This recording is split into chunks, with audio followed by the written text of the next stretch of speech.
Ooh, about one more round and I'm gonna have to visit the bathroom again.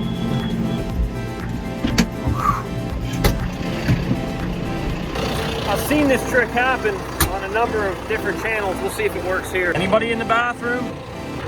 Nope. Okay. Sounds good. Oh, that's convenient. Naps everywhere. And to think,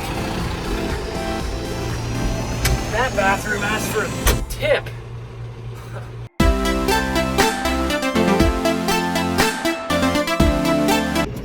Alright guys, so what we got today going on, I actually got a call from one of the neighbors. Neighbor was in a pinch. He needed somebody to ted his rye straw. So I hooked up the tedder. I'm going to go up and grease it. This is the first time using this piece of machinery for the year. So I'm going to take it up, grease it, make sure everything's good on the drive line, etc. And we're going to go ted some of the neighbors' rye. Days like today when I wish I had a 4 or 6 basket tedder, because it's going to take a while with a 2 basket tedder, that's for sure.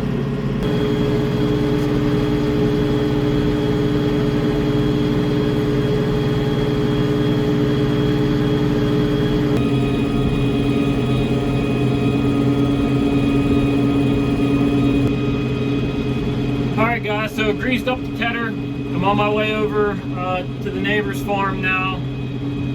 Got a buddy behind me, Chad. He's actually following me over. He was over at my house earlier today, and he's gonna follow me over, make sure I get there no problem. The state road like this is not an issue. It's when you get out onto the, we'll call it a highway, but it's not really a highway. They drive like it's a highway. It's hitting out onto that road, that's gonna be a little hairy.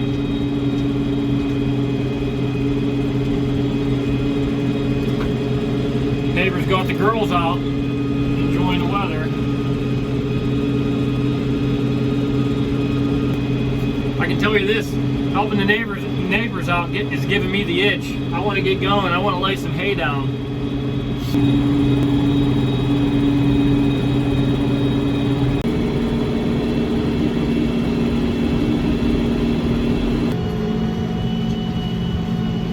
Alright, so we just got started in the neighbor's field here.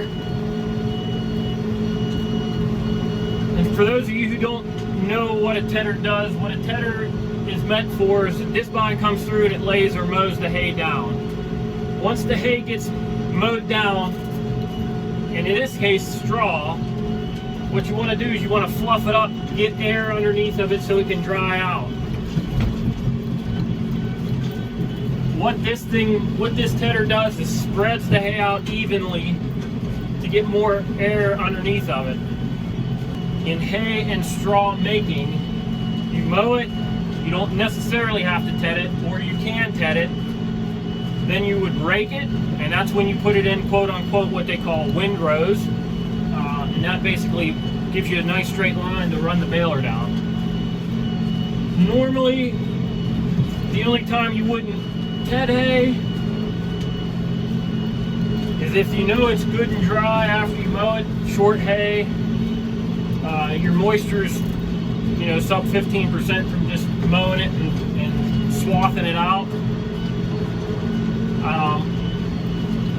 And you wouldn't windrow it or rake it if you're making silage bales. All you would do is narrow the swath, and when you lay the hay down, you'll be baling it at a higher percent moisture. And then what you do is you just run the baler down that mowed windrow, and it takes care of it. There's a heck of a drainage right there.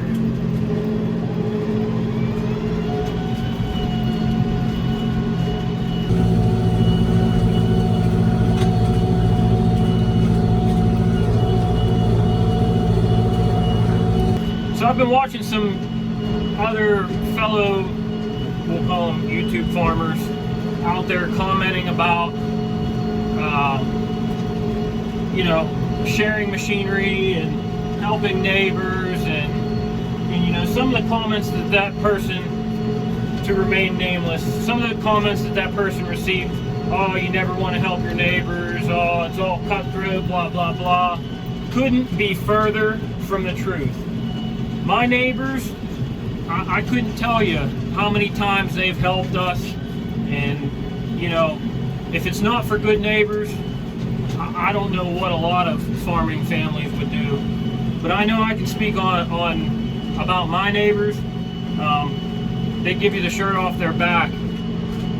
That's just the kind of people that they are. They're good people, and it's really a shame to see, you know, certain farming channels have to go through the negative comments of, well, you know, my neighbors would buy my ground or take my ground or buy the ground around me and blah, blah, blah, and I can't trust them as far as I throw them. That's just not good. I can tell you this, wherever they grew up or wherever they're from, doesn't sound like it's a very nice place. And not all farming communities and farming families operate that way.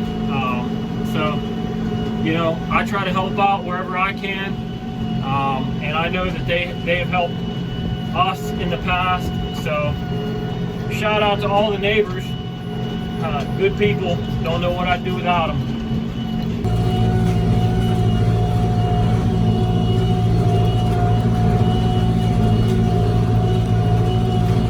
So the neighbor that I'm helping right now is actually has a pretty sweet setup. So what they do, I would consider them a niche farmer. They have greenhouses where they grow vegetables, greenhouses where they grow flowers, hanging baskets, etc.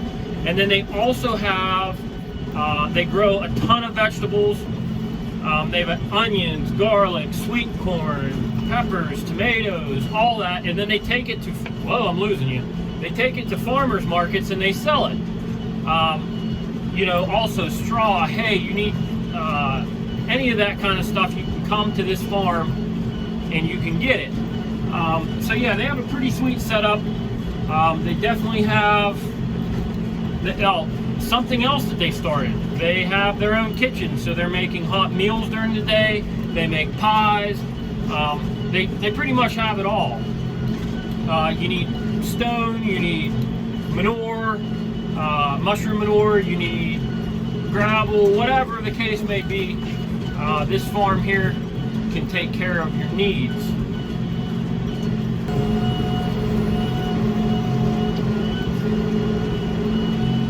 I think now is the perfect time for time lapse to see how much this field's beating the snot out of me. It is not smooth.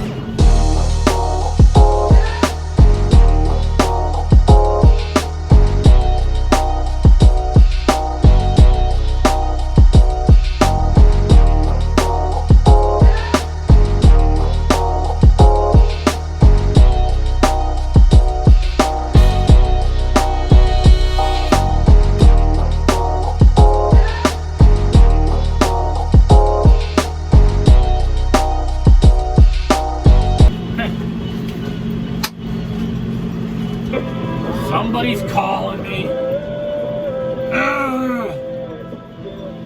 Hello. What's up?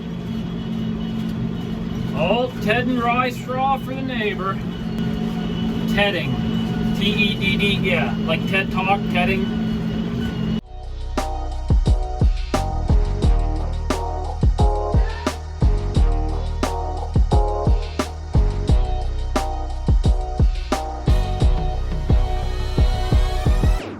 I'm busier than a one-legged man in an ass-kicking contest, and I love every second of it.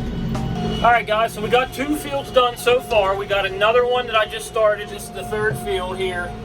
I don't know why it's so wide. There we go. 3rd field started right here, and then we're going to be moving to the last field. The last field, Brandon actually told me, said that the rye was super high, super thick. Take my time. Make sure that that gets tedded out well. This field here is still pretty nice, taking my time.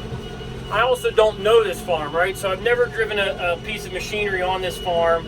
I don't know where the groundhog holes are. I don't know where the rocks are. So really, I can't blow and go on this one. I got to take my time.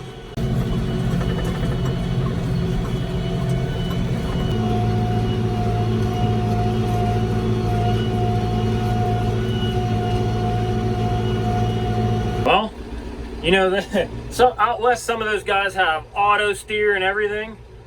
I got a 2412, baby. Cheapest, well, it's not the cheapest one they make, but it's close. You got to pull the PTO button. PTO started.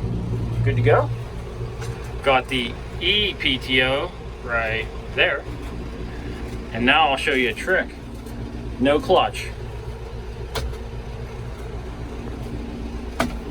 Gotta put it in gear first. All right, we're gonna try that again. Gotta put it in gear first. PTO's on. Yep, good. Everybody's good. Okay, here we go. Whee! No clutch. So I know I talked to you guys about the ePTO before. It's really hard for you to see, but it's about 1,700 RPMs. And this is at full PTO speed. As I said, the ePTO, you don't get the oomph behind it. Boy, is this field bouncy. You don't get the oomph behind it. You're not getting the full horsepower. But when you're tedding hay or tedding straw, like I'm doing right now, you don't need that. So, yep, traveling 4.6 miles per hour and tedding some pretty thick straw.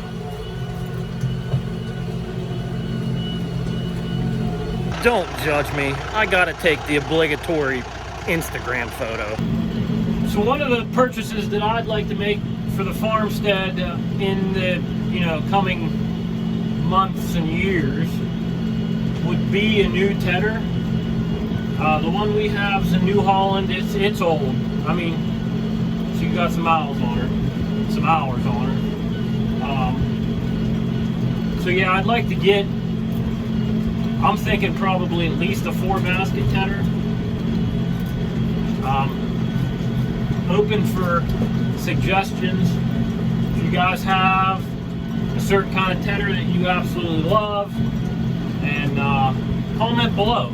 I'd love to hear about it. I like to know, like to get people's opinions on things before I purchase them. I'm not brand specific when it comes to a tedder. So yeah, drop a comment below.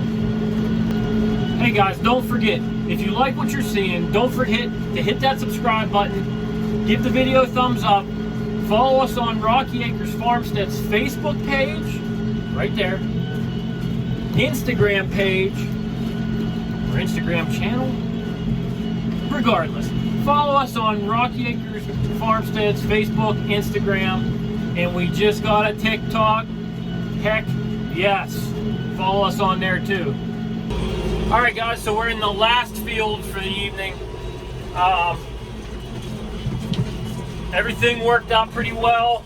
No issues with the tractor, no issues with the tedder.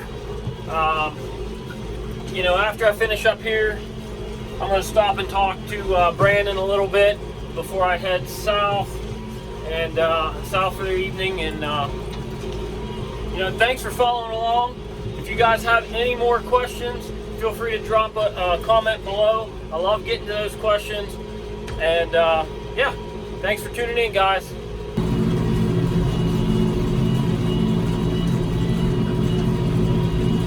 All right, guys, so we finished up for this evening. I'm gonna be heading home. See one of the fields that I did. There's another one across that road. And then there is another one. Can't see it really, it's out there by the road right there. And then there's another one back that way. So thanks for following along, guys. I know one thing, this is getting me itching to lay down some hay. So follow along, we're gonna have a lot more of this coming up.